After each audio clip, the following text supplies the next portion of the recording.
मी लिंबाई Solankar, Navjot agrotech industries, Yelvi, तालुका जत, जिल्हा Sangli. Mobile number 9552 965299.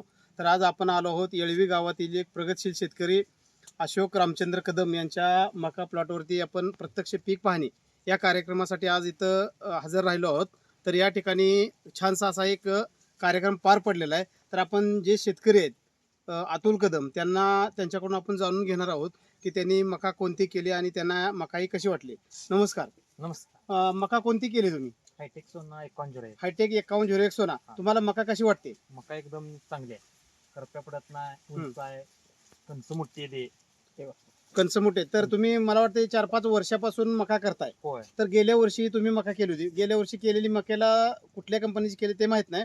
पण गेल्या वर्षी जी मका केली त्या मक्यावरती करपा बऱ्यापैकी पडला होता. करपा पडला. तुम्ही सांगितलं होतं. होय. तर या मक्यावरती तुम्हाला करपा वगैरे कुठं काही दिसत नाही, काय नाही.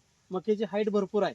तर हाईट भरपूर असल्यामुळं कणीस हे मला वाटतं बघा आपण इथं बघू शकतोय की हे कणीस या उंचीला कणीस आहे. म्हणजे जवळजवळ 5 ते 6 फूट उंचीला कणीस आहे. त्यामुळं कुत्र्याला हे ताट पाडता येत नाही, काय नाही. मका दाट आहे.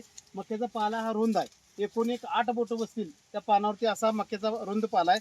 कणसं ही जर बघितली आपण तर कणसं ही भरपूर मोठी कणसं आहेत.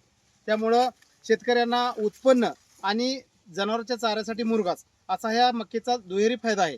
त्यामुळं येणाऱ्या सीझनमध्ये खरीपमध्ये आपण जास्तीत जास्त हायटेक सीड्स इंडिया या कंपनीची हायटेक 5101 सोना ही मक्याची लागवड करावी आणि जास्तीत जास्त उत्पन्न घ्यावं असं मी शेतकरी बांधवांना विनंती करतो. धन्यवाद.